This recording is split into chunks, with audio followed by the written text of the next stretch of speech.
Hello everyone, welcome to JEE पे जीत series eight लर्नोहब। मैं हूं अद्रिज और मेरे साथ आप पढ़ रहे हो physics for JEE only at learnohub.com।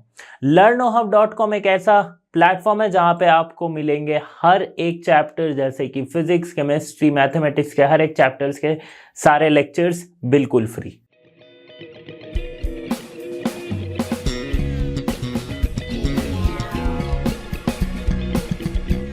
JEE series का अगला टॉपिक जो कि है न्यूक्लियाई। इस वीडियो में हम न्यूक्लियाई से रिलेटेड कुछ कॉन्सेप्ट्स को कवर करेंगे, राइट। तो चलिए शुरू करते हैं इस वीडियो को।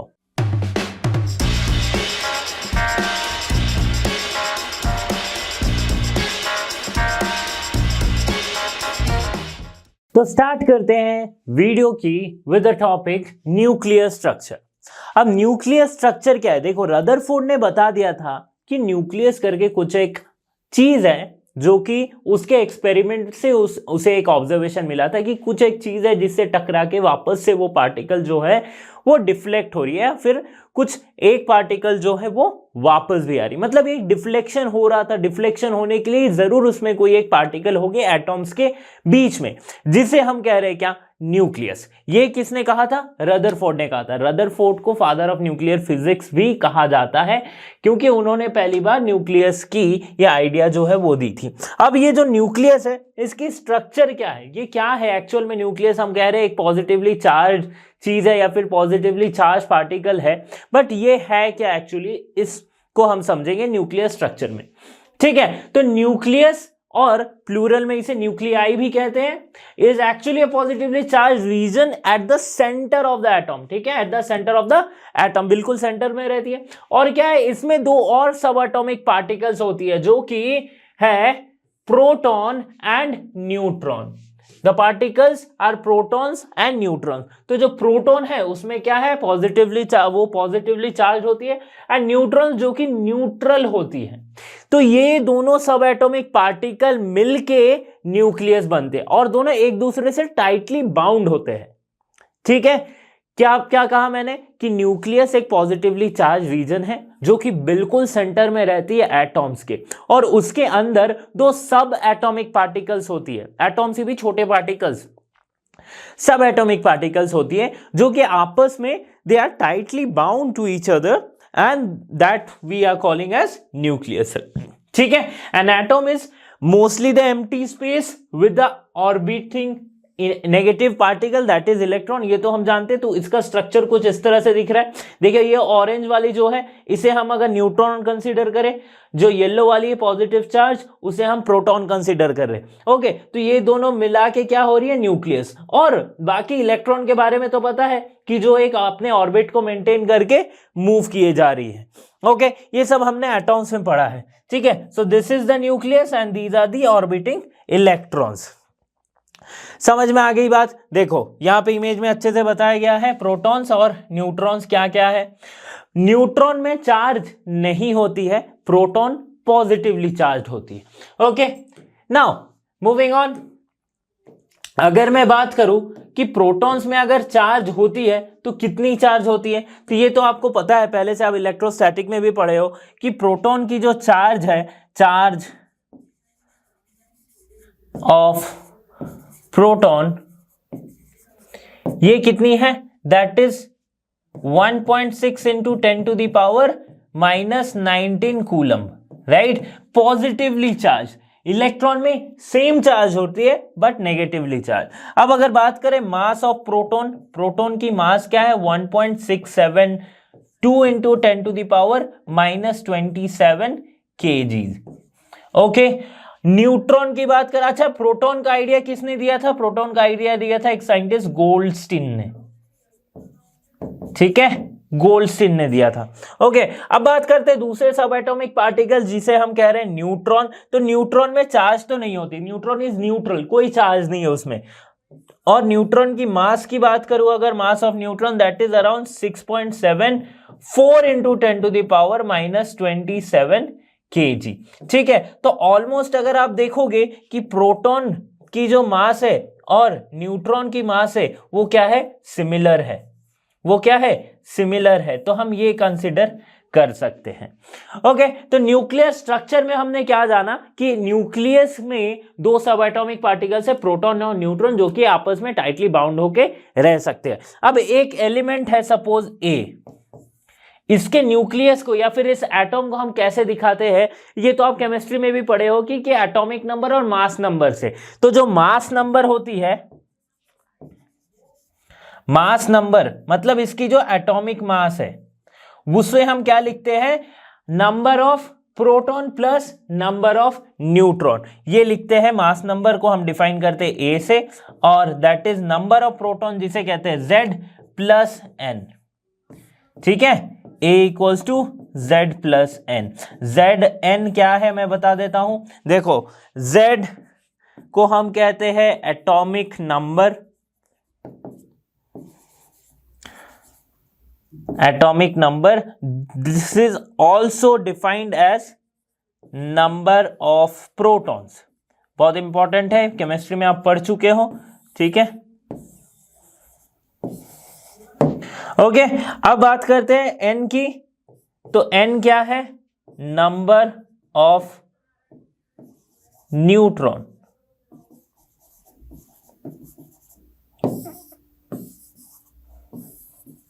Number of neutron, number of proton मिला के क्या बनता है, मास नंबर, जिसे हम कहते हैं एटॉमिक मास। तो कोई भी एलिमेंट अगर x है उसे हम डिफाइन करेंगे कुछ इस तरह से, मतलब उसकी एटॉमिक नंबर को हम लिखते हैं Z नीचे और मास को लिखते हैं ऊपर। ठीक है, या फिर कहीं कहीं पे ऐसा भी लिखा जाता है। ओके, समझ में आया बात। तो ये हमने जाना क्या, atomic structure, sorry nuclear structure के बारे में। ठीक है, कोई कंफ्यूजन नहीं होनी चाहिए इसमें कि क्या, ये आप पहले से ही पढ़ते आ रहे हो, न्यूट्रॉन में चार्ज नहीं होती है।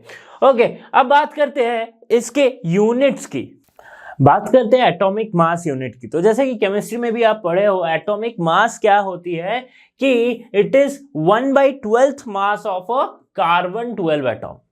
ठीक है, 1/12 mass of carbon 12 atom. Okay, carbon 12 atom है 6 प्रोटॉन्स एंड 6 न्यूट्रॉन्स, हमें पता है। तो हम 1 AMU को कैसे लिख सकते हैं, 1 एटॉमिक मास यूनिट को हम लिखते हैं 1 AMU। इसकी जो मास होती है that is 1.6603 something like that, and 10 to the power -27 kg के आसपास होती है। ठीक है, अप्रोक्सीमेटली 1 AMU को हम इतना लिख सकते हैं। और इतनी ही मास कितनी थी, प्रोटॉन की भी इतनी ही मास थी, इसके आसपास थी 1.67 समथिंग लाइक दैट। ओके, अब देखो इसको मैं अगर मेगा इलेक्ट्रॉन वोल्ट में चेंज करूं तो this will come as 931.43 mega electron volt per c²। Okay, 478 mega electron volt per c²। Okay, 1 atomic mass unit A1 AMU को हम 1U भी लिख सकते हैं। ठीक है, और this is equals to mass of proton और equals to mass of neutron. Approximately ये वैल्यू हम लिख सकते हैं, क्योंकि अब अगर आप देखो 1.6603 ये बहुत ज्यादा चेंज नहीं है मास ऑफ प्रोटॉन और मास ऑफ न्यूट्रॉन से। तो ये हम मास को जब हम एटॉमिक मास की बात करेंगे तो हम उसे जनरली AMU में लिखेंगे या फिर U से डिनोट कर सकते हैं। तो ये है एटॉमिक मास यूनिट। ओके, ये आप केमिस्ट्री में ऑलरेडी पढ़ चुके हो। आगे बढ़ते हैं अब। तो अब हम आगे बढ़ते हैं और देखते हैं कि न्यूक्लियर रेडियस और न्यूक्लियर डेंसिटी के बारे में। तो न्यूक्लियस के बारे में हम जितनी जानने की कोशिश कर रहे हैं कि यहाँ पे हमने पहले उसके स्ट्रक्चर को समझा, फिर हम एक कंसिडर किए कि उसकी मास जो होती है एक एटॉम की मास, तो इनको हम किस यूनिट में हम देख सकते हैं। ठीक है, ये एक इंपॉर्टेंट चीज था। अब बात करते हैं इसके रेडियस के बारे में, एक न्यूक्लियर रेडियस के बारे में। तो पहली बात तो ये कि न्यूक्लियस को अगर मैं स्फेरिकल कंसीडर करूं तो ही मैं उसकी रेडियस की बात कर सकता हूं। ठीक है, तो हम आइडियली क्या करते हैं कि न्यूक्लियस को एक स्फेयर जैसा कंसिडर करते हैं, तभी हम उसकी रेडियस की बात करते हैं। तो उसकी रेडियस को कुछ इस तरह से कह सकते हैं, that is the measure of the size of the nucleus actually. तो उसकी जो रेडियस होती है that is R equals to R0 into A to the power 1/3। A क्या है, एटॉमिक मास और मास नंबर, वेयर R0 की वैल्यू क्या है 1.1 into 10 to the power 12 minus 12 metre. ठीक है, 10 to the power minus 12 metre. समझ में आ गई बात कि ये क्या है चीज है, sorry not 12, it is 15 minus 15 metre, जिसे हम कहते हैं, और इस तरह से भी लिख सके 1.1 फर्मी। फर्मी। ओके, नाउ ये तो होगी रेडियस की बात। डेंसिटी क्या है, रेडियस फिर से मैं बता रहा हूं, रेडियस कब कंसीडर करें, जब हम न्यूक्लियस को एज अ स्फेयर मान रहे, और अगर एज अ स्फेयर माने तो एक स्फेयर जो है न्यूक्लियस, उसकी डेंसिटी क्या होगी, mass per unit volume. Volume किसकी, स्फेयर की volume. So density of the nucleus of an atom is average about 2.9 into 10 to the power 17 kg per metre cube.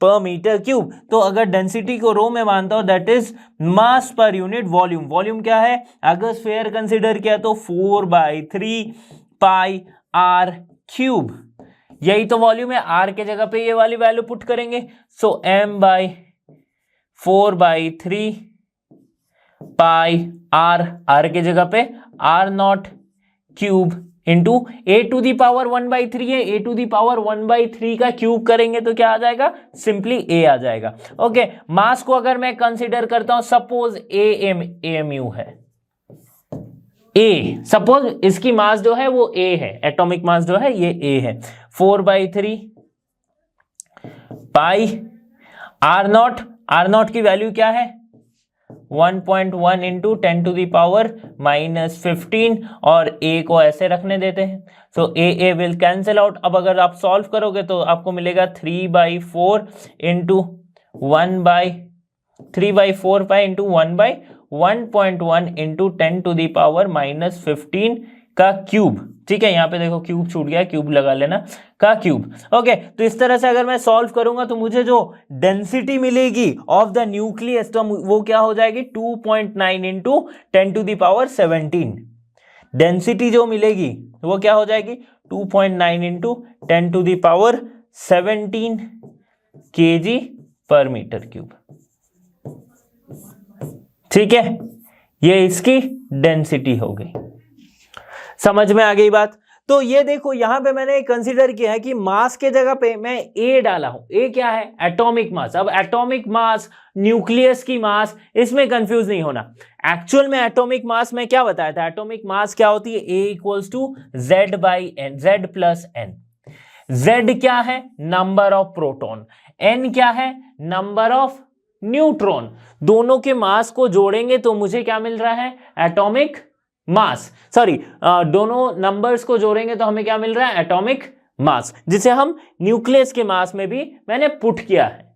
Okay, now moving on, कुछ और important चीजें हम discuss कर लेते हैं, जैसे कि isotopes, isobar, isotones and isomers. Obviously chemistry में पढ़े हो, बट फिर भी मैं एक बार रिवाइज करवा देता हूं आपको, क्योंकि इस चैप्टर में ये थोड़े से इंपॉर्टेंट है कि कभी भी मैं अगर आइसोटोप्स की बात कर रहा हूं तो आपको समझ में आ जाएगा, अच्छा सर इसकी बात कर रहे हैं। तो देख लेते हैं कि आइसोटोप्स क्या है। If the atoms have the same atomic number, ठीक है, इन एन एलिमेंट, अगर किसी एलिमेंट के एटॉम्स का एटॉमिक नंबर सेम हो बट मास नंबर डिफरेंट हो, तो उसे हम क्या कहेंगे, आइसोटोप्स कहेंगे। For example carbon 12, carbon 13, carbon 14, इस तरह के ये क्या है, ये कार्बन के आइसोटोप्स है। लेकिन चूंकि नाम कार्बन है, कार्बन 12, कार्बन 13, कार्बन 14, तो ये क्या है, आइसोटोप्स ऑफ कार्बन है, बट इनके एटॉमिक नंबर जो है वो सेम है। लेकिन कार्बन 12, कार्बन 13, कार्बन 14 की जो मास नंबर है, यानी कि इसके एटॉमिक मास है, वो 12, 13, 14 रेस्पेक्टिवली है। ओके, समझ में आ गई बात। आइसोबार्स की बात करें तो जहां पे atoms of different elements having same mass number, इसमें क्या हुआ था, इन एन एलिमेंट किसी दो एटॉम का एटॉमिक क्या है, मास डिफरेंट है बट एटॉमिक नंबर सेम है। इसमें क्या है, दो डिफरेंट एलिमेंट है जिसकी एटॉमिक, दो डिफरेंट एलिमेंट कैसे कह सकते हैं, दो अलग अलग एटॉमिक नंबर वाले एलिमेंट है। इतना समझ में आ गया, ठीक है, जिसकी सेम मास नंबर है, मतलब ऐसा भी कुछ एलिमेंट्स है या फिर कुछ एटॉम्स है जिसकी एटॉमिक नंबर भले ही अलग अलग हो बट उनकी जो एटॉमिक मास है वो सेम है। तो उन दोनों एलिमेंट्स को हम मिला के कहेंगे क्या, कि these are isobars. Okay, for example 4OS 40Cl, sorry 4OCl। Okay, इस तरह से हम कह सकते हैं is a series of isobar, ये एक आइसोबार की सीरीज है। फॉर एग्जाम्पल है ये सब। आइसोटोन्स क्या है? In an element the atomic number and the mass number are different, दोनों ही डिफरेंट है, but the number of neutrons remains the same.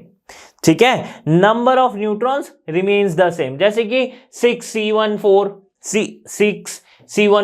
7 9 1 5, इन सब एटॉम्स में क्या है कि इनके न्यूट्रॉन्स की जो नंबर ऑफ न्यूट्रॉन्स है, जो कि n हम लिखते हैं, एन्स इन दोनों एटॉम में सेम है, लेकिन दोनों ही अलग अलग एलिमेंट है, right.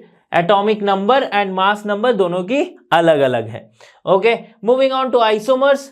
When an atoms with different radioactive properties but the same atomic numbers, radioactive property same अलग अलग है। अब रेडियोएक्टिव प्रॉपर्टीज क्या है ये आगे हम पढ़ेंगे, नीट के लिए तो रेडियो एक्टिविटी इंपॉर्टेंट नहीं है। Okay, and mass number, then they are called isomer. For example ethyl benzene. Okay, तो ये कुछ इंपॉर्टेंट पॉइंट्स है, आप चाहे तो इसकी स्क्रीनशॉट लेके रख सकते हो। मैं इसके एनोटेशंस को रिमूव करता हूँ। Yes, you can keep a screenshot ताकि आपको याद रह जाए कि ये चार टर्म्स एक्चुअल में होते क्या, isotopes, isobar, isotones and isomers. तो हमने यहाँ पे जाना क्या, अब तक हमने समझ लिया कि वो चार टर्म्स के बारे में, isotopes, isobar, isomers and isotones. अब हम आते हैं थोड़ा और डिटेल में न्यूक्लियस में, कि न्यूक्लियस में हम क्या समझ रहे थे कि न्यूक्लियस के अंदर है क्या। न्यूक्लियस के अंदर है प्रोटॉन और न्यूट्रॉन। तो कैसे रहते हैं दोनों, तो आपस में जरूर कोई फोर्स होगा जो इन दोनों को टाइटली बाउंड करके रखा है। यही तो मैंने पहले ही बताया था कि न्यूक्लियस के अंदर क्या रहती है, या फिर न्यूक्लियस किस चीज से बना है, राइट। तो वो फोर्स को हम कहते हैं न्यूक्लियर फोर्स। चार फंडामेंटल फोर्सेस होती है जो कि हम पढ़ते आ रहे हैं, या फिर हमने 11th में फर्स्ट चैप्टर में पढ़ा था फिजिकल वर्ल्ड में, कि चार फंडामेंटल फोर्सेस होती है, that is electromagnetic force, gravitational force, weak nuclear force and strong nuclear force. ठीक है, तो न्यूक्लियर फोर्स क्या है, बहुत ही स्ट्रॉन्ग फोर्स है, the force between the nucleons. Nucleons क्या होती है, न्यूक्लियॉन सर आपने न्यूक्लियन नहीं बता रहे, न्यूक्लियॉन कुछ नहीं है, वो जो एटॉमिक नंबर हम पढ़ रहे थे ना, या फिर नंबर ऑफ प्रोटॉन्स पढ़ रहे थे, ये नंबर ऑफ प्रोटॉन्स है, तो प्रोटॉन्स और न्यूट्रॉन को साथ में मिला के हम न्यूक्लियॉन्स बोलते हैं। न्यूक्लियॉन्स का मतलब है जो न्यूक्लियस के अंदर के पार्टिकल्स है, उसे हम क्या कहेंगे, न्यूक्लियॉन्स कहेंगे। ठीक है, तो समझ में आ गई बात, क्या यहाँ पे क्या रहा है, the forces between the nucleons acting inside the nucleus is called the nuclear force. This force is very strong force. अच्छा, न्यूक्लियर फोर्स की कुछ प्रॉपर्टीज होती है, उसे भी समझेंगे। तो हम क्या समझाना चाह रहा हूं मैं कि न्यूक्लियर जो फोर्स है वो क्या है, दो पार्टिकल या फिर नेबरिंग पार्टिकल्स के बीच का अट्रैक्टिव फोर्स है, राइट, जिसके कारण न्यूक्लियस बंधा हुआ है, वो है न्यूक्लियर फोर्स। ठीक है, इसके प्रॉपर्टीज कुछ इस तरह से है कि न्यूक्लियर फोर्स अट्रैक्टिव होती है नेचर में। ठीक है, और क्या है, force acts between similar charges and opposite charges and oppose the Coulomb law of force. Nuclear force act between similar charges, ये इसको समझना इंपॉर्टेंट है। कूलम्ब फोर्स हमें क्या कहता था कि opposite charge will attract, opposite charge will attract and similar charge will repel each other. तो ये कूलम्बिक इंट्रैक्शन था, कूलम्ब फोर्स था, जो कि हम इलेक्ट्रोस्टैटिक में पढ़े हैं। बट इसका जस्ट उल्टा हो जाता है, या फिर इस लॉ को पूरी तरह खारिज करता है कौन, न्यूक्लियर फोर्स। न्यूक्लियर फोर्स दो सेम चार्ज पार्टिकल के बीच में भी हो सकता है। अब कैसे होगा इसको मैं बाद में बताऊंगा। ठीक है, nuclear force is similar between protons and neutrons and affects both of these particle in the same manner. ठीक है, both of this particle in the same manner. अच्छा, ये जो होती है, देखो नीट के लिए ये इंपॉर्टेंट नहीं है, बट फिर भी मैं एक आइडिया दे देता हूं, जेईई मेंस और एडवांस के लिए मैं ये पढ़ाने वाला हूं जस्ट इसी वीडियो के बाद। ओके, देखो, nuclear force acts between similar charges and opposes the Coulomb law of force. ठीक है, तो ये एक थ्योरी आई थी, युकावा मेसॉन थ्योरी, कि कैसे सिमिलर चार्ज पार्टिकल्स एक दूसरे से जुड़े रह सकते हैं। तो युकावा मेसॉन थ्योरी के वजह से ये इसे समझा जा सकता है, कूलम्बिक इंटरेक्शन नहीं है ये। ओके, तो नीट के लिए इतना जानना काफी है, बाकी जेईई के लिए मैं तो डिटेल में पढ़ाने ही वाला हूं। ओके, अब देखो this charge is independent, okay, क्योंकि ये between protons neutrons and effect both of this in the same manner. Nuclear force between proton proton, proton neutron and neutron neutron are all the same. Charge पे depend नहीं कर रहा. फिर आपके मन में एक क्वेश्चन आएगा, सर न्यूट्रॉन तो चार्ज ही नहीं है, न्यूट्रॉन में तो चार्ज ही नहीं है, वो तो चार्जलेस है, राइट, आपने ही कहा था, तो फिर उनके बीच में कैसे होगा? तो ये फंडा जो है ना वो चार्ज का है ही नहीं, यहाँ पे चार्ज से इस फोर्स का लेना देना है ही नहीं, ठीक है. तो ये क्या है, ये मैं युकावा मेसन थ्योरी में आपको समझाऊंगा. Okay, now unlike gravitational force, अच्छा ये क्या है? Nuclear force between proton proton, proton neutron और neutron neutron all are the same, सारे क्या है? सेम होंगे. Unlike gravitational forces, nuclear forces does not have any simple mathematical force. जैसे ग्रेविटेशनल फोर्स को हम लिखते थे F equals to G m1 m2 by r square. इस न्यूक्लियर फोर्स को हम इस तरह से नहीं लिख सकते हैं, इस तरह से हम नहीं लिख सकते हैं.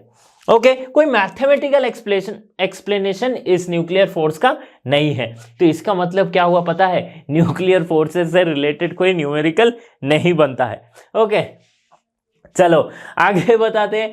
Nuclear force is an exchange force.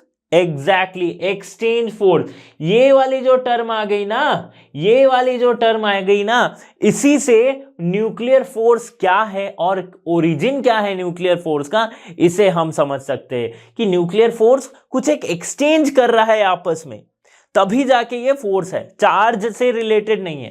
That is due to the exchange of pi mesons, due to the exchange of pi mesons. अब इसे हम थोड़ा और डिटेल में समझते हैं, नीट के लिए ये जरूरी नहीं है. देखो, तो ये थ्योरी दिया था Yukawa theory of nuclear forces. Yukawa यानी कि एक साइंटिस्ट है, जापानीज साइंटिस्ट, जिसने पहली बार न्यूक्लियर फोर्सेस के ओरिजिन को सक्सेसफुली डिफाइन किया, राइट. उन्होंने कहा कि मेसॉन जो है कोई एक पार्टिकल है, मेसॉन एक पार्टिकल है जो कि कॉन्स्टेंटली किसी दो न्यूक्लियस के बीच में एक्सचेंज होते रहती है, ठीक है. कोई एक पार्टिकल है मेसॉन जो क्या है, कॉन्स्टेंटली एक दूसरे न्यूक्लियॉन्स के बीच में एक्सचेंज होते रहती है, और बैक एंड फोर्थ मतलब एक्सचेंज होते रहती है. Okay, neighbouring nucleus, and this process to nucleus remains bound to each other. बहुत ही सिंपल सा एक्सप्लेनेशन है. ये पाई मेसॉन क्या है, इसकी चार्ज क्या है, ये इंपॉर्टेंट नहीं है अभी के लिए. जब आप आगे जाओगे, इंजीनियरिंग करोगे या फिर आप फिजिक्स में और आगे बढ़ते हो, फिजिक्स पढ़ने में और आगे जाते हो, तब ये इंपॉर्टेंट होता है. पाई मेसॉन क्या है, म्यू मेसॉन क्या है, plus pi meson, minus pi meson, ये सारे चीज आप डिटेल में इसके बारे में आप पढ़ोगे, ठीक है. मैं बस इतना बताता हूं कि पाई मेसॉन एक पार्टिकल है जिसकी मास सिमिलर है प्रोटॉन के मास से, ठीक है. तो इस पार्टिकल का एक्सचेंज होना होता है क्या, दो नेबरिंग न्यूक्लियॉन्स के बीच में. अब वो न्यूक्लियॉन्स क्या हो सकते हैं, चाहे तो वो प्रोटॉन प्रोटॉन हो सकते हैं, न्यूट्रॉन प्रोटॉन हो सकते हैं, या फिर दो न्यूट्रॉन भी हो सकते हैं, राइट. तो न्यूक्लियस में पार्टिकल कितने हैं, प्रोटॉन और न्यूट्रॉन, ठीक है. प्रोटॉन, अगर मैं इस पिंक वाले को प्रोटॉन मान रहा हूं, ब्लू वाले को न्यूट्रॉन मान रहा हूं, तो ये है प्रोटॉन, ये है न्यूट्रॉन. इन सब से बन के बना है क्या, न्यूक्लियस. यहाँ पे हीलियम एटम की बात की गई है तो 4 न्यूक्लियन दिखाया गया है. हीलियम एटम का एटॉमिक नंबर 2. एटॉमिक नंबर मतलब प्रोटॉन कितने होने चाहिए, 2. तो प्रोटॉन 2 है, न्यूट्रॉन 2 है, यहाँ पे हमें पता है हीलियम एटम के लिए.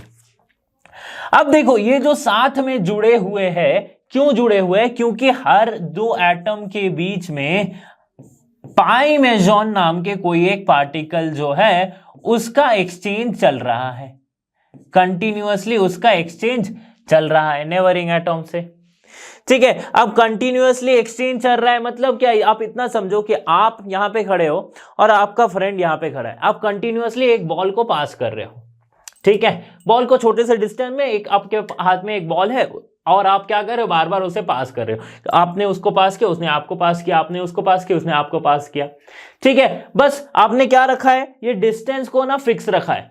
तो आप भले ही दोनों सेम इंसान ही हो, राइट, दोनों की, मैं यहां पे चार्ज की बात करने जा रहा हूं. जैसे कि यहां पे देखो प्रोटॉन की चार्जेस सेम है, मैं और आप आप और आपके फ्रेंड दोनों ही इंसान है, बट आप क्या कर रहे हो, बॉल को एक्सचेंज कर रहे हो, बार बार बॉल को एक्सचेंज कर रहे हो. तो इसका मतलब क्या है, भले ही आप दोनों इंसान ही हो बट एक ही साथ जुड़े हुए हो, राइट।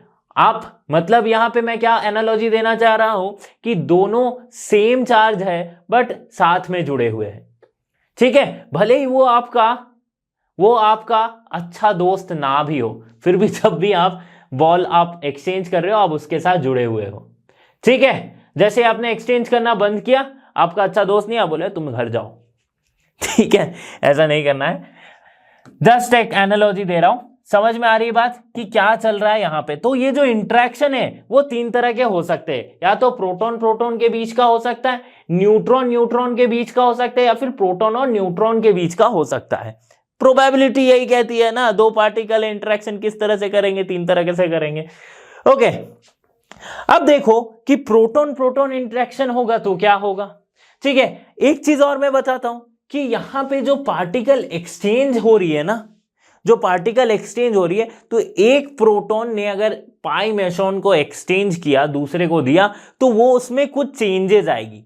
अब वो चेंजेस क्या है वो हम इन तीन इंटरेक्शन को पढ़ेंगे जब, तो समझेंगे। तो देखो जो पाई मेसॉन्स होते हैं ना, पाई मेसॉन्स, इसे हम पायोन्स भी कहते हैं। इसी पार्टिकल का एक्सचेंज चल रहा है दो न्यूक्लियॉन्स के बीच में, नेबरिंग न्यूक्लियॉन्स के बीच में। तो ये इंटरेक्शन को समझते हैं। अब पहला हमारे पास क्या है, प्रोटॉन प्रोटॉन इंटरेक्शन, मतलब दो प्रोटॉन के बीच का इंटरेक्शन। तो इस इंटरेक्शन को इक्वावा थ्योरी से कुछ इस तरह से समझा जा सकता है कि जब एक प्रोटॉन P1 एक पायोन को एमिट करता है, मतलब एक पाई मेसॉन को एमिट करता है। कौन सी पाई मेसॉन, इसमें भी अलग अलग type, that is pi naught मेसॉन्स।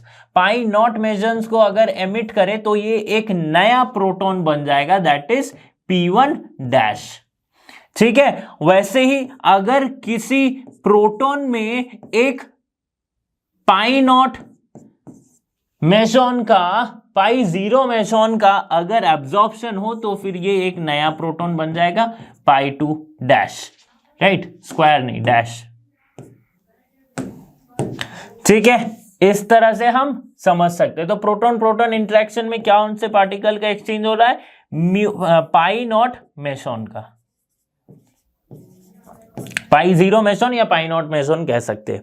Okay, इस तरह से हम समझ सकते हैं कि प्रोटॉन में पाई नॉट, प्रोटॉन ने अगर पाई जीरो को एमिट किया तो वो एक नया प्रोटॉन बनेगा, और किसी एस्टैब्लिश या फिर किसी अलग प्रोटॉन में एक पाई नॉट का अगर एब्जॉर्प्शन हुआ तो वो क्या बनेगा, एक अलग सा प्रोटॉन बनेगा। ओके, तो ठीक है, एब्जॉर्प्शन एमिशन दोनों हमने बताया। न्यूट्रॉन के केस में भी सिमिलर है, न्यूट्रॉन न्यूट्रॉन का इंटरेक्शन हुआ तो एक न्यूट्रॉन ने अगर एमिट किया एक पाई जीरो मेसॉन को, तो ये भी एक नया न्यूट्रॉन बन जाएगा।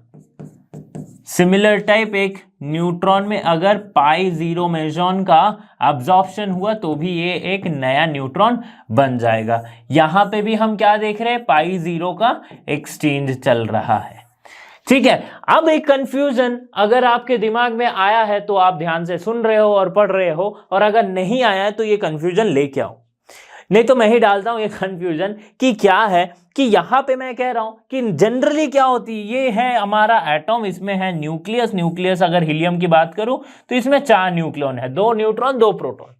अब 4 के बीच के इंटरेक्शन हो रही है, आप बोल रहे हो कि सर एक प्रोटॉन ने एक पाई मेसॉन को एमिट किया, वो एक नया प्रोटॉन बन गया, फिर एक प्रोटॉन ने उसको अब्सॉर्ब किया, वो एक नया प्रोटॉन बन गया। सिमिलर केस न्यूट्रॉन में भी हो रहा है। तो इस तरह से अगर हम देखें एक्सचेंज चलता रहा तो बहुत सारे प्रोटॉन बहुत सारे न्यूट्रॉन बनेंगे। कंफ्यूजन आया है कि नहीं? अगर आया है तो आप ध्यान से सुन रहे हो, और अगर नहीं आ रहा है तो कंफ्यूजन लेके आओ। तो ये कंफ्यूजन को किस तरह से दूर करेंगे, देखो यहां पे जो प्रोटॉन है, जो पहला प्रोटॉन है, उसने अगर पाई नॉट पाई जीरो मेसॉन को एमिट किया तो ऐसा नहीं कि एक नया प्रोटॉन क्रिएट होगा, यही पुराना प्रोटॉन अब दिस न्यू प्रोटॉन के नाम से जाना जाएगा। क्या कि कुछ इसकी प्रॉपर्टी शायद चेंज हो जाएगी, ठीक है। इसी तरह से न्यूट्रॉन के केस में भी होगा, मतलब कोई नया न्यूट्रॉन या नया प्रोटॉन क्रिएट नहीं हो रहा है, बस वही उसी में कुछ चेंजेस आ रही हैं, उसके नाम को हमने चेंज किया क्योंकि उसमें से एक pi naught particle, pi naught meson उसमें से एमिट हो गया। ठीक है, जैसे इलेक्ट्रॉन से या फिर एटॉम से कोई इलेक्ट्रॉन एमिट होता है तो उसे हम आयन कहते हैं। ऐसा तो नहीं कि ये अब ये नया एटॉम बन गया, राइट, उसे हम क्या कहते हैं, आयन कहते हैं, राइट। तो इसी तरह से अब प्रोटॉन न्यूट्रॉन का इंटरेक्शन सुनते हैं। प्रोटॉन न्यूट्रॉन में दो तरह का इंटरेक्शन हो सकता है, या तो पाई प्लस मेसॉन का एक्सचेंज हो सकता है दोनों के बीच में, या फिर पाई माइनस मेसॉन का एक्सचेंज हो सकता है। ठीक है, ये थोड़ा सा एडवांस रिलेटेड टॉपिक है, बट मेंस के लिए भी आप इसे पढ़ सकते हो। ठीक है, अब देखो पाई प्लस मेसॉन का अगर एक्सचेंज हुआ तो क्या होगा कि अगर एक प्रोटॉन ने पाई प्लस मेसॉन एमिट किया तो वो एक न्यूट्रॉन बन जाएगा, सिमिलरली एक न्यूट्रॉन ने अगर एक पाई प्लस मेसॉन को अब्सॉर्ब किया तो वो एक प्रोटॉन बन जाएगा। ठीक है, N1P1 लिखता हूं मैं यहां पे, जस्ट ये नेम है और कुछ नहीं है, इसमें कंफ्यूज नहीं हो, N1P1 ये हो जाएगा, ये पहला इंटरेक्शन। दूसरा, अगर नेगेटिव की बात करूं पाई माइनस मेसॉन का, तो अगर एक न्यूट्रॉन ने एक पाई प्लस मेसॉन को एमिट किया तो वो एक प्रोटॉन बन जाएगा। एंड सिमिलरली एक प्रोटॉन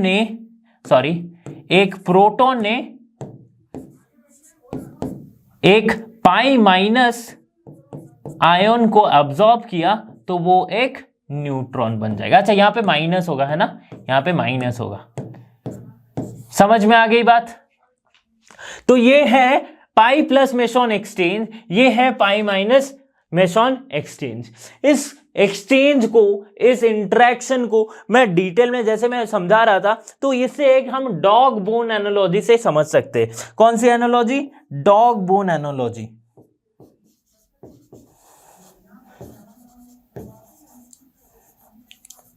अब ये क्या है, ये इमेज को देख लो, ये डॉग जो है डॉग 1 और ये है डॉगो 2, ये दोनों ही आपस के बहुत बड़े दुश्मन हैं। ठीक है, कोई किसी के हमेशा ये झगड़ते रहते, यहां पे भी ये झगड़ रहे, लेकिन क्या है, सपोज करते ये प्रोटॉन है, ये न्यूट्रॉन है, या फिर दोनों प्रोटॉन कह सकते हैं, दोनों न्यूट्रॉन कह सकते हैं।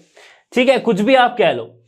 यहां पे देखो इन दोनों के मुंह में एक सेम हड्डी है, ठीक है, लेकिन ये क्या चल रहा है, हड्डी का अगर हम देखें तो ये एक्सचेंज चल रहा है, या फिर दोनों आपस के अपने तरफ खींचना चाह रहे हैं।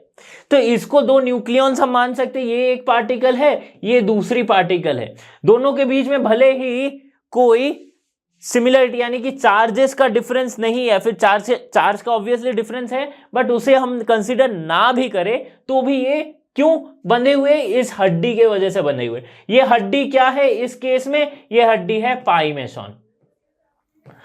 मेसॉन।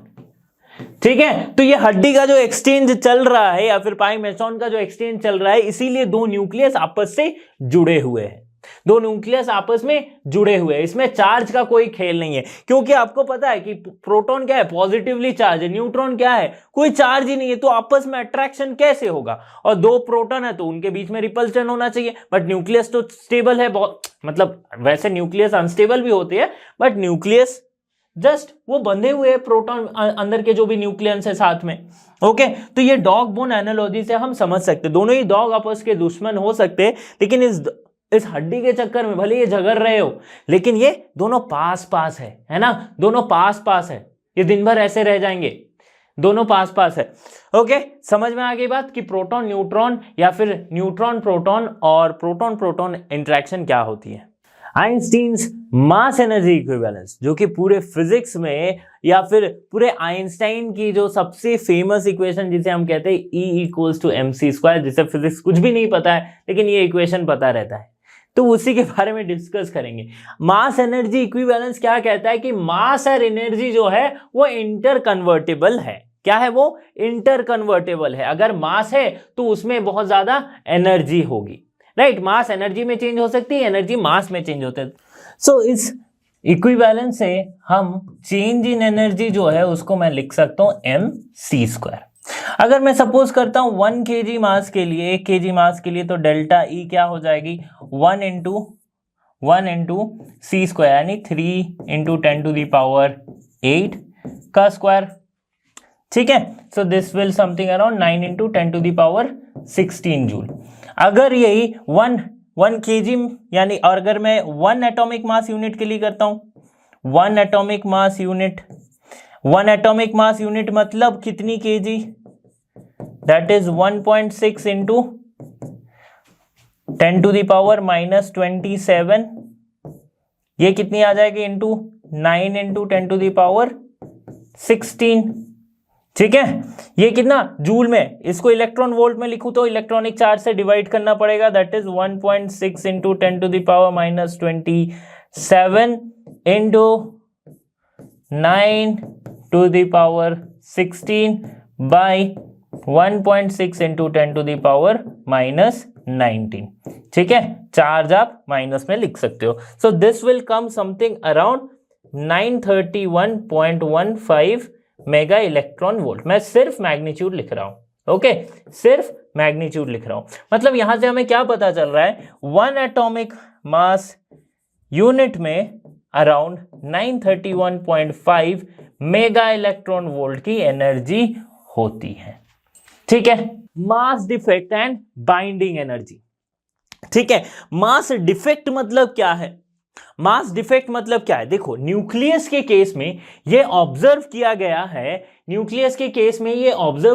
है, कि एक न्यूक्लियस की मास अगर हम अलग से निकाले, कैलकुलेट करते हैं कि एक न्यूक्लियस की मास को अलग से हम कैलकुलेट करें, जैसे C12 6 अगर एक न्यूक्लियस है, इसकी मास को हमने कैलकुलेट किया, और इसमें जो इसमें कितने प्रोटॉन न्यूट्रॉन होंगे, 6 न्यूट्रॉन और 6 प्रोटॉन होंगे। ठीक है, 6 न्यूट्रॉन 6 प्रोटॉन होंगे। अब 6 न्यूट्रॉन और 6 प्रोटॉन की मास को मैंने अलग अलग कैलकुलेट किया। एक प्रोटॉन की मास को कैलकुलेट करके, हम प्रोटॉन की मास जानते क्या है, 1.067 समथिंग लाइक दैट, राइट। मैं भूल गया, मैंने फर्स्ट स्टार्टिंग में ही आपको बताया था, देखो मैं बता देता हूं क्या था। प्रोटॉन की मास ये थी ना 1.67 इंटू 10⁻⁻27, न्यूट्रॉन की मास भी इतनी थी। तो ये अगर मास को मैं अलग अलग कैलकुलेट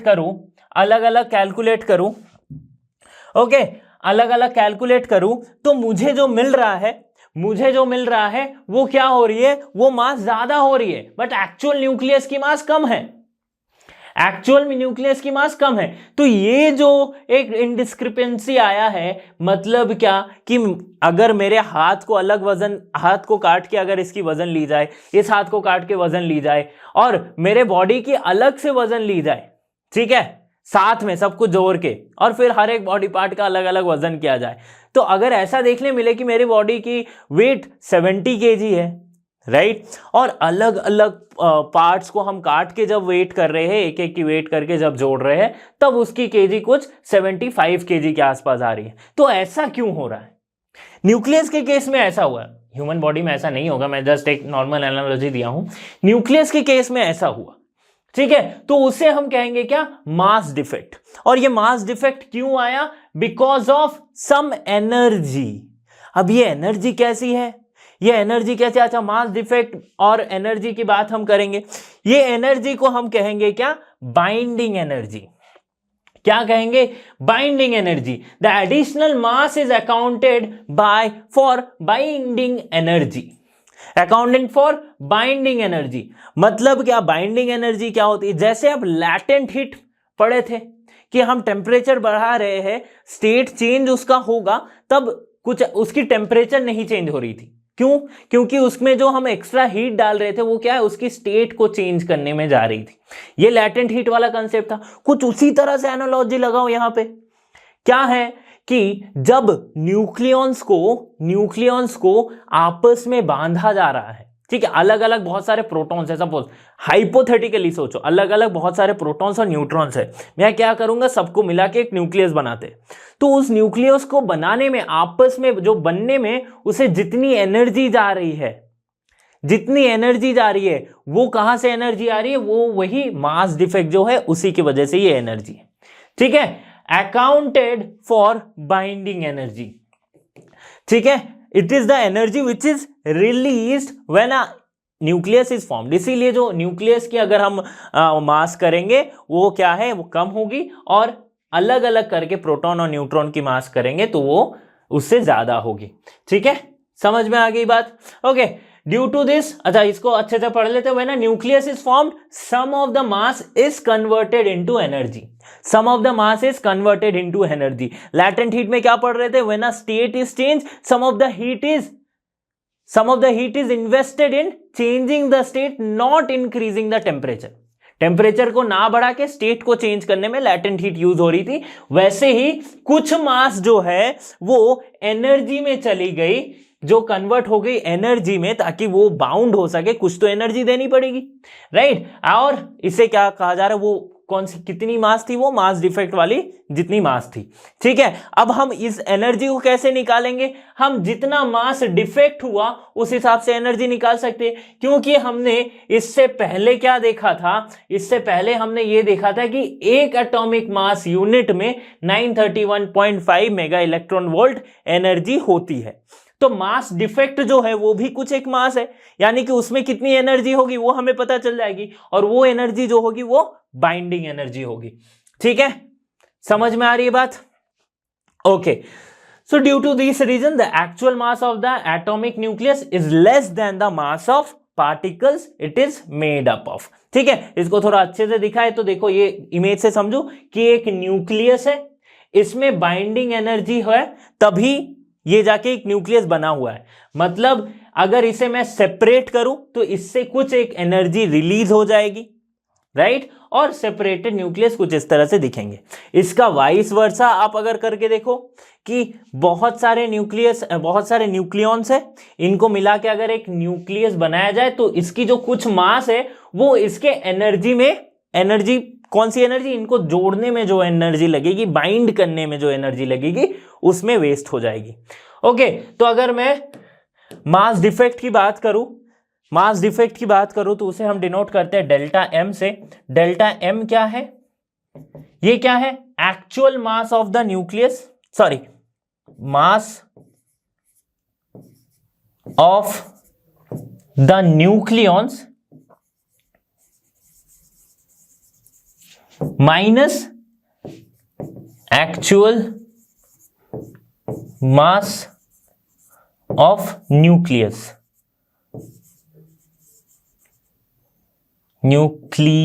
ओके, सॉरी। ठीक है, अब देखो न्यूक्लियॉन्स कितने हो सकते हैं? जितने नंबर ऑफ प्रोटॉन्स है, number of protons into mass of proton. 6 अगर प्रोटॉन है तो क्या करेंगे? 6 इंटू मास ऑफ प्रोटॉन। ठीक है, प्लस a माइनस जेड। ये क्या बताती है? a इक्वल्स टू होती है z plus n। a minus Z यानी कि n क्या है? Number of neutrons. तो number of neutrons into mass of neutron करेंगे तो हमें सारे न्यूट्रॉन का मास पता चल जाएगा। ठीक है, minus actual mass of nucleus. तो एक्चुअल मास ऑफ न्यूक्लियस यानी कि m कंसिडर करते हैं m, और न्यूक्लियस कौन सी? कोई भी एक न्यूक्लियस मान लो, सपोज करते हैं x है, जिसके एटॉमिक मास है a और एटॉमिक नंबर है z। ठीक है, इस एटॉम की या फिर इस न्यूक्लियस की एक्चुअल मास को, तो इन दोनों का जो सब्ट्रैक्शन होगा वो हमारा क्या आएगा? मास डिफेक्ट आएगा। ठीक है, अब मैं चाहूंगा बाइंडिंग एनर्जी आने के लिए। बाइंडिंग एनर्जी क्या होगी? तो बाइंडिंग एनर्जी जो होगी, अगर एक AMU में, एक एटॉमिक मास यूनिट में 931.5 मेगा इलेक्ट्रॉन वोल्ट एनर्जी होती है, तो इतने मास में कितना होगी?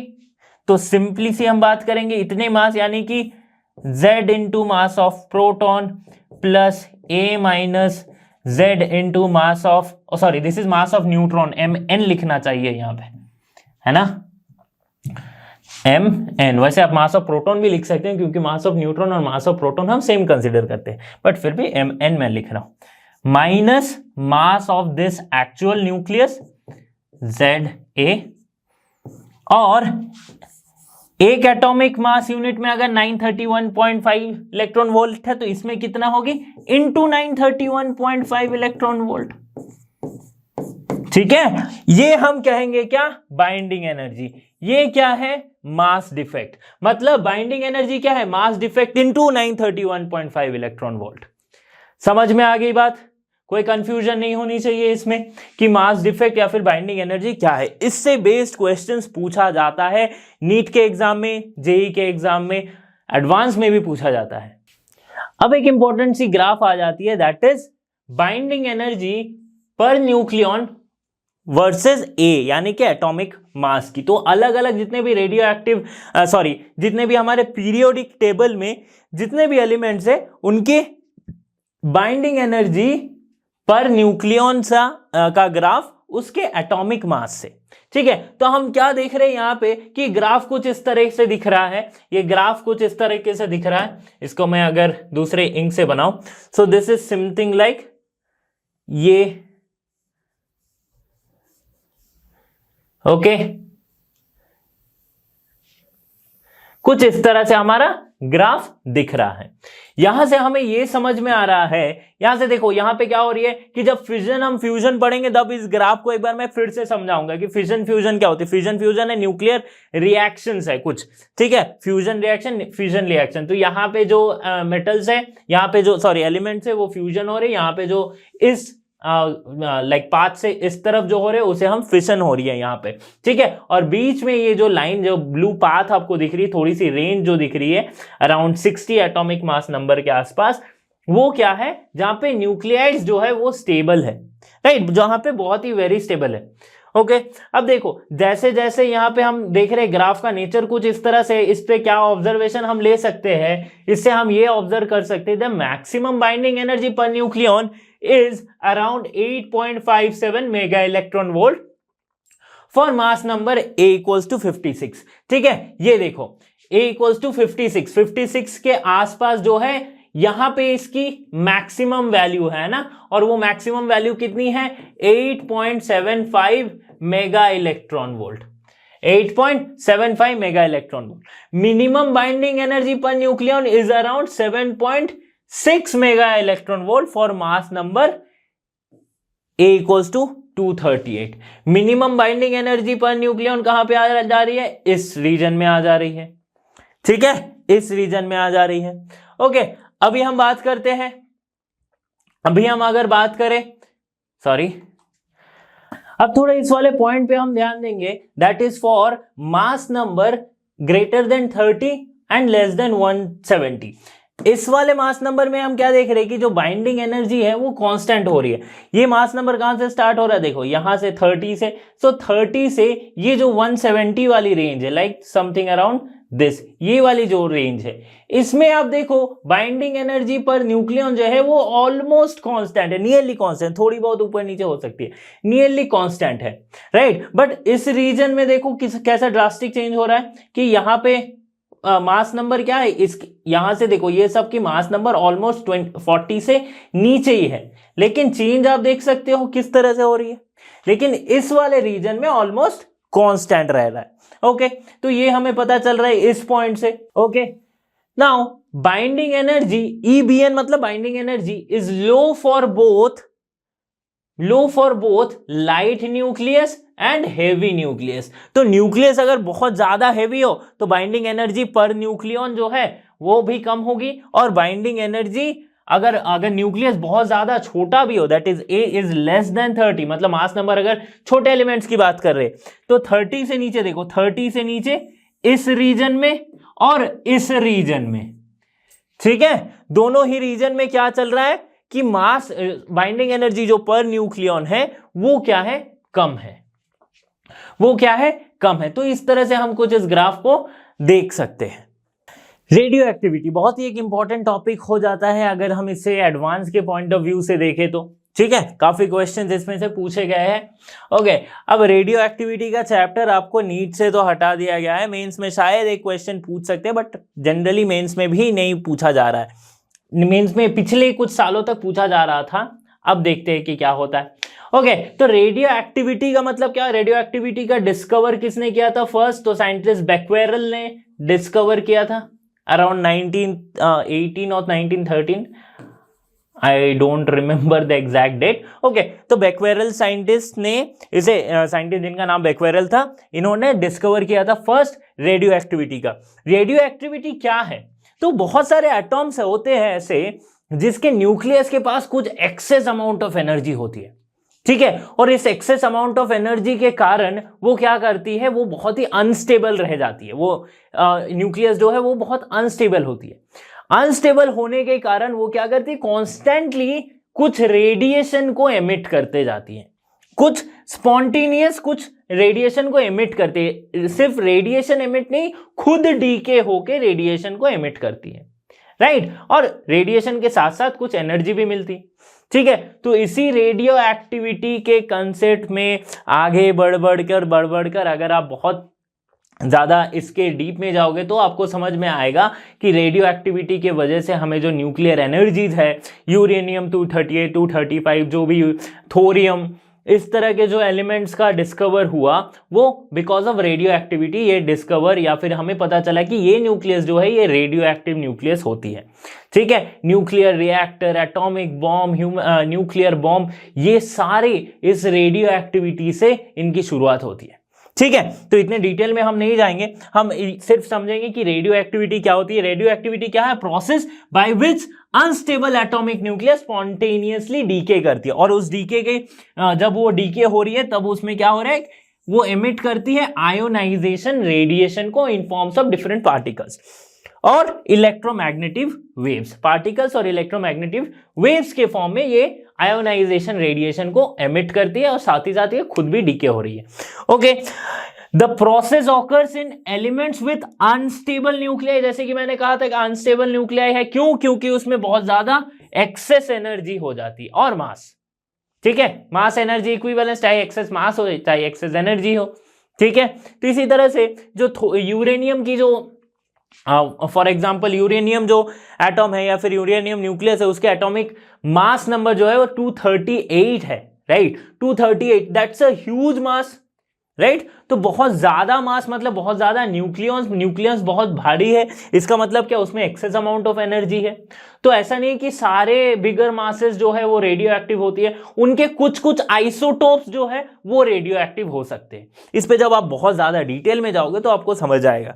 Okay, the emitted radiation can take various forms, बहुत सारे फॉर्म्स में हो सकती है, जैसे कि alpha particle, beta particle, gamma rays, ठीक है। अल्फा पार्टिकल क्या होती है? 2 प्रोटॉन और 2 न्यूट्रॉन से बना होता है। बीटा पार्टिकल क्या होती है? हाई एनर्जी इलेक्ट्रॉन या फिर पॉजिट्रॉन से बना होता है। पॉजिट्रॉन यानी कि जो पॉजिटिव बीटा पार्टिकल्स, उसे हम पॉजिट्रॉन कहते हैं, ओके। एंड गामा रेस जो होती है that is a high energy photons.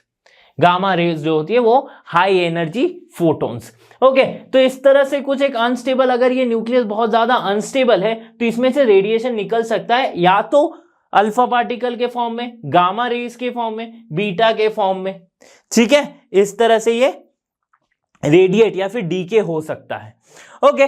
तो अब बात करते हैं कुछ laws of radio active disintegration के बारे में। लॉज ऑफ रेडियो एक्टिव, पहला ये है कि it states that for a particular time the rate of radio active decay of atom is almost constant, is directly proportional, actually directly proportional to the number of nuclei of the elements present at the time, ठीक है। तो अगर मैं बताऊं आपको कि अगर n है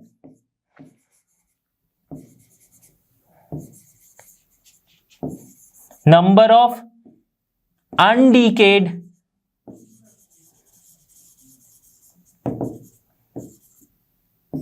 nuclei at time t, n0 है नंबर ऑफ डीकेड, हम लिख सकते हैं इसे डीकेड,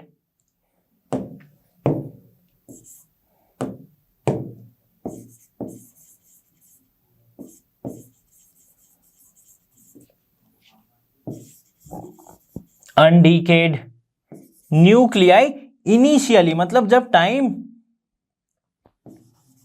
t इक्वल्स टू 0 था, तब जब टाइम t इक्वल्स टू 0 था तब अगर न्यूक्लियाई कितनी थी, n नॉट अमाउंट ऑफ थी। अब जैसे ही डीके होना स्टार्ट हुई तो कुछ एक टाइम t के बाद हमने देखा कि n जो है वो कुछ अमाउंट ऑफ न्यूक्लियस है जो वो अनडिकेड रह गई है।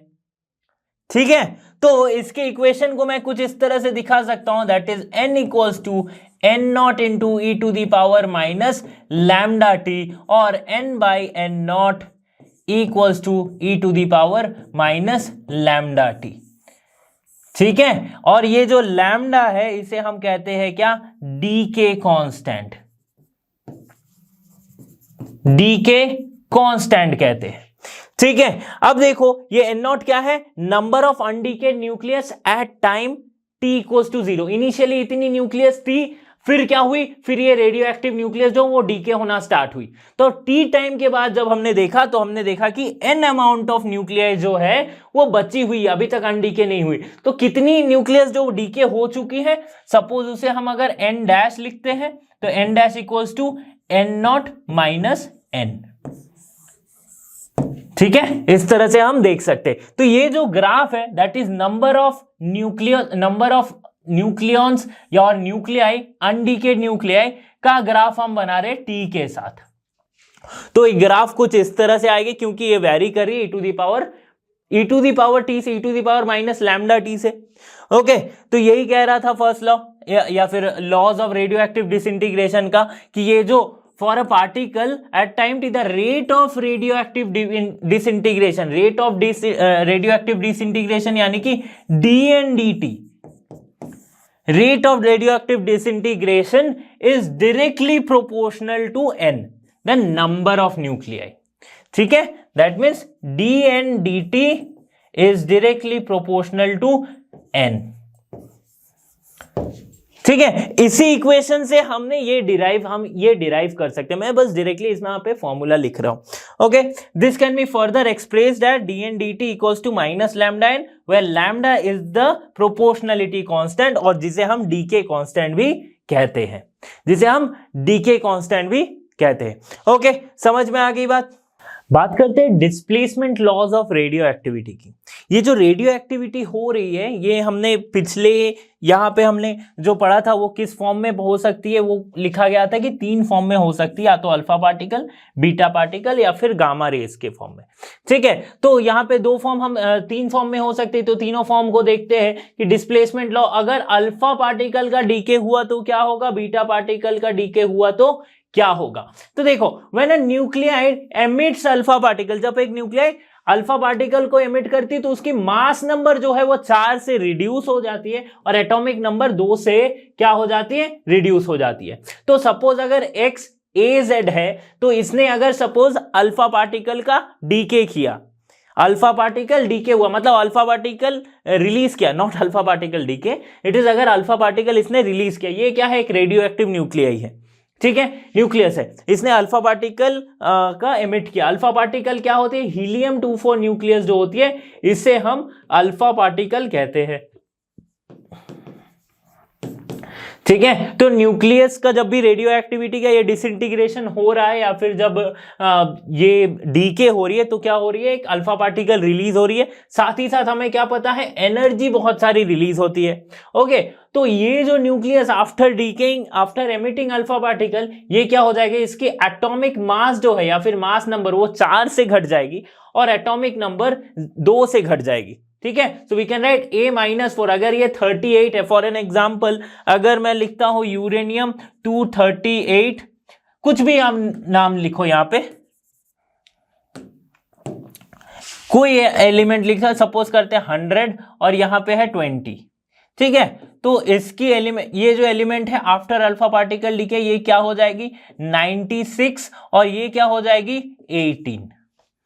ठीक है, ये हो जाएगी। साथ ही में एक क्या निकलेगा, एक हीलियम एटॉम निकलेगा, हीलियम न्यूक्लियस निकलेगा, that is the alpha particle जिसे हम कहते हैं हीलियम 42 प्लस कुछ एनर्जी निकलेगी। ठीक है, प्लस कुछ एनर्जी निकलेगी।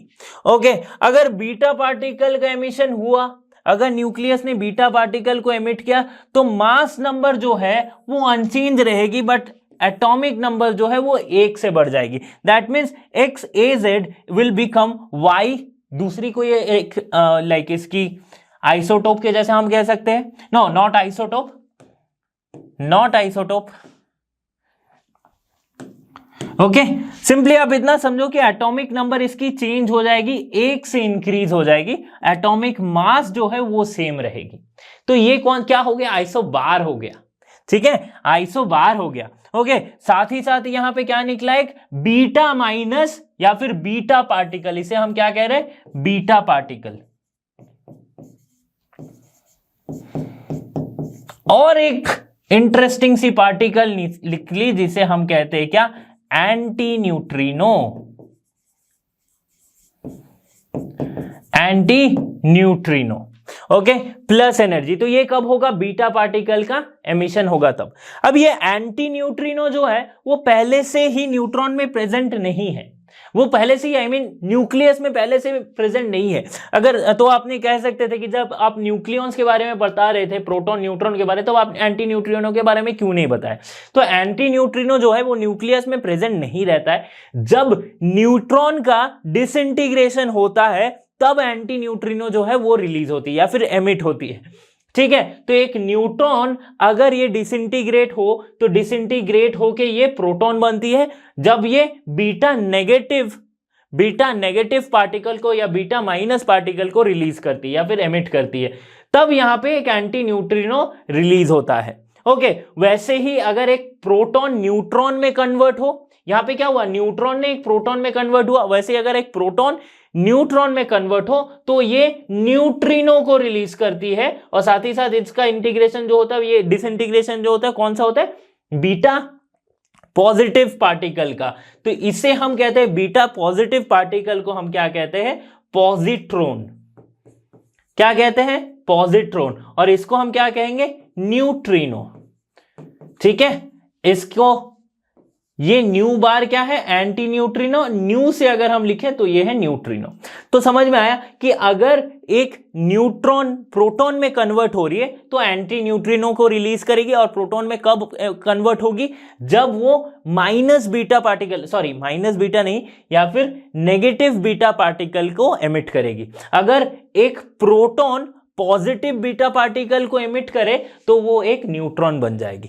तो ये है न्यूट्रॉन प्रोटॉन में कन्वर्जन का। ठीक है, तो यहां पे अल्फा पार्टिकल और बीटा पार्टिकल का एमिशन समझा हमने। गामा पार्टिकल का एमिशन क्या होता है कि गामा पार्टिकल का एमिशन अगर हो, सॉरी गामा पार्टिकल हम नहीं कह सकते, गामा रेज का हम एमिशन अगर हम कहे तो गामा रेज के एमिशन में कोई भी चेंजेस नहीं आती, ना ही एटॉमिक नंबर में कोई चेंज आती है, ना ही उसके मास नंबर में कोई चेंज आती है। ओके, इतना समझ में आया। This is the laws of displacement laws of radio activity. अब आगे बढ़ेंगे और इसके हाफ लाइफ को समझेंगे। हाफ लाइफ वैसे है क्या, देखो नाम में ही है हाफ लाइफ, मतलब एक रेडियो एक्टिव अगर न्यूक्लियस को हम कंसिडर करें तो वो पूरी क्या होगी, धीरे धीरे डीके होते जाएगी। हाफ लाइफ ये बताती है कि जब वो एक amount of radio active nucleus जब आधी डीके हो जाएगी तो कितना टाइम है, या फिर उतने आधे डीके होने में कितना टाइम लगेगा, वो है half life. The half life of radio active substance is the time it takes for half of a sample. एक सैंपल का हाफ रेडियो एक्टिव डीके होने में कितना टाइम लगेगा, उसे हम हाफ लाइफ कहते हैं। ठीक है, इसे हम इस तरह से भी समझ सकते हैं कि fundamental concept in understanding rate of decay, कि कितनी जल्दी ये डीके होगी, राइट। इस रेट को समझने के लिए हम हाफ लाइफ को कंसिडर करते हैं। ओके, अब देखो हाफ लाइफ को हम फिर उसी तरह से, जैसे कि एन नॉट आपने देखा था कि एन नॉट क्या थी, इनिशियल न्यूक्लियस। एक सैंपल में n naught amount of nuclei है, ठीक है, जब t इक्वल्स टू 0 था। और n क्या था, undecayed nuclei, undecayed nuclei at t। Half life को हम डिनोट करते हैं t हाफ से, इस तरह से हम लिखते हैं। ठीक है, तो देखो हाफ लाइफ मतलब क्या कह रहा है कि पहले n naught amount of nuclei था एक सैंपल में, इसका हाफ रेडियो एक्टिव डीके होने के बाद अब जो बचा that is n equals to n naught by 2। ठीक है, अगर फिर से इतने अमाउंट का डीके हो, इतने अमाउंट, अभी कितना बचा है एन नॉट बाई 2, इतने अमाउंट का अगर फिर से डीके हो दैट मीन्स ये है पहला हाफ लाइफ T1 हाफ, इसके बाद अगर इतने अमाउंट का फिर से डीके हो दैट इज T2 हाफ, तो ये क्या हो जाएगा एन नॉट बाई 2 का स्क्वायर, पहले इतनी अमाउंट थी इनिशियली, एन नॉट बाई 2 का स्क्वायर हम लिख सकते हैं। ठीक है, उसके बाद अगर फिर से डीके हो T3 हाफ, तो क्या लिखेंगे एन नॉट बाई 2 का क्यूब एंड सो ऑन। अगर n टाइम्स ये हाफ लाइफ हम निकाले तो finally after n times decaying जो हाफ लाइफ बचेगी वो क्या है, जो न्यूक्लियॉन्स अनडिकेड रहेंगे वो क्या है n naught by 2 to the power n। ठीक है, किस तरह से सीरीज में आ रहा है देखो, 1 का स्क्वायर पे पहले था, सॉरी पहले 1 था, फिर स्क्वायर आया, फिर क्यूब आया, 4 5 6 एंड सो ऑन n आएगा। ओके, इतना हमें समझ में आ गया। तो ये जो n है, ये n क्या है, टाइम लैप्स, कितना टाइम लगा बाई हाफ लाइफ, इस तरह से हम सोच सकते हैं, राइट। टाइम लैप्स मतलब suppose t and this is t half, ये क्या है n है, तो हम बता सकते हैं कि एक गिवन अमाउंट ऑफ सैंपल कितनी बार इसकी हाफ लाइफ हम निकाल सकते हैं। Okay, small n। अब देखो जो n है that is number of undecayed nuclei, n number of half life के बाद नंबर ऑफ अनडिकेड न्यूक्लियाई जो बचेगी वो कितनी होगी n नॉट इंटू इतनी 1/2 टू दी पावर n। ये एक्चुअल में n क्या है, यही तो है कि इतनी न्यूक्लियाई अभी बची हुई है n number of times half decay होने के बाद।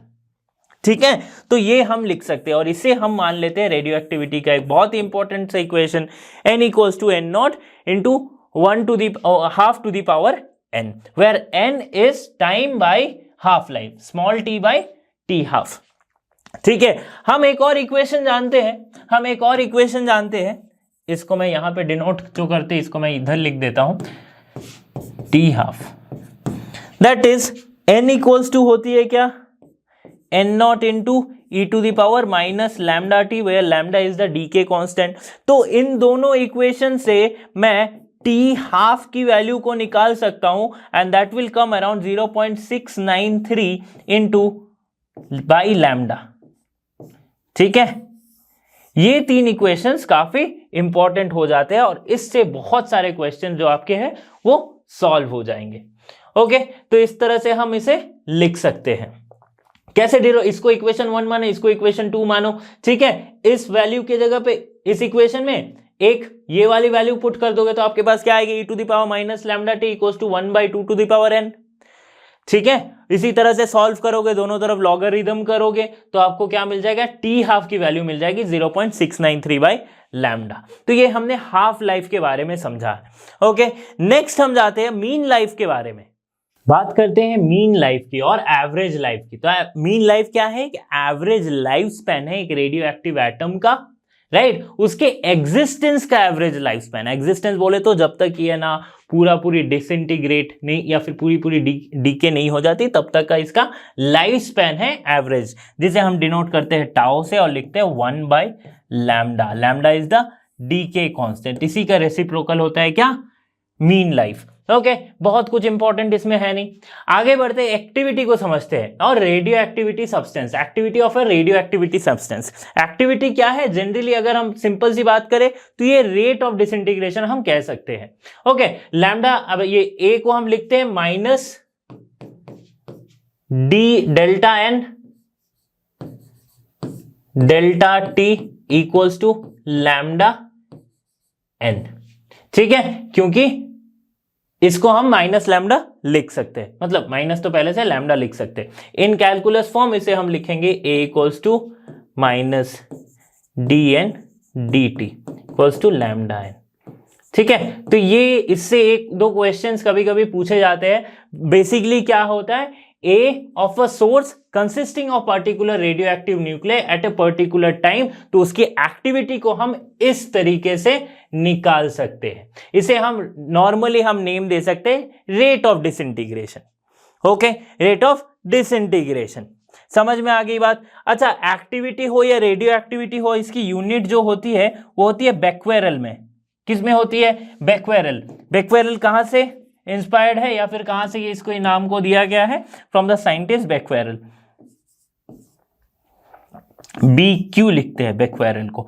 इसके एक और यूनिट होती है दैट इज रदरफोर्ड, जिसे हम RD भी लिखते हैं। One becquerel equals to 1 disintegration per second.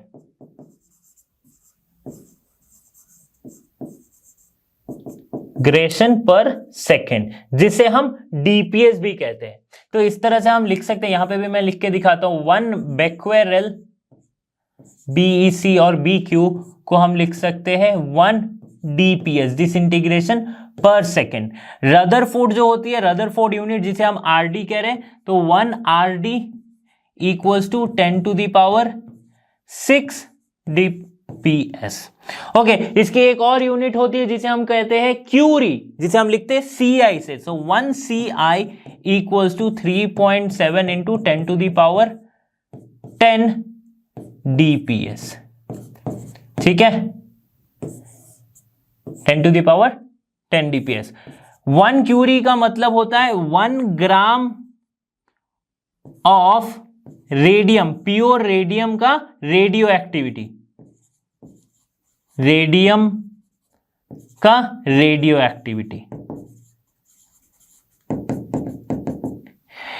यहां पे देखो एक ग्राफ दी गई है जो कि एक्टिविटी इन बेक्वेरल और टाइम से रिलेटेड ग्राफ है। तो ये कुछ इस इक्वेशन से रिलेटेड है, तो आप समझ ही सकते हो d माइनस dn dt का ये ग्राफ है, तो कुछ इस तरह से ये वैरी कर रहा है। ओके, ये ग्राफ इंपॉर्टेंट है, इस पे बेस्ड क्वेश्चंस पूछे गए हैं, एक दो क्वेश्चंस पूछे गए हैं। ओके, तो एडवांस के लिए एक्टिविटी और रेडियो एक्टिविटी इंपॉर्टेंट है। इस पे बेस्ड एडवांस में एक क्वेश्चन पूछा गया था पिछले कुछ सालों में। रेडियो एक्टिविटी बेस्ड काफी सारे क्वेश्चंस पूछे जा चुके हैं, चाहे वो मेंस हो चाहे वो एडवांस का एग्जाम हो। तो स्टूडेंट्स, इस वीडियो में हमने कुछ कॉन्सेप्ट्स कवर किए हैं फ्रॉम द चैप्टर न्यूक्लियस। इसके अगले पार्ट में हम इसके आगे के कॉन्सेप्ट्स को कवर करेंगे। तो इसी तरह से आप लर्नो हब के साथ बने रहिए, क्योंकि लर्नो हब फ्री है पर बेस्ट है। So thanks for being here and have a great day.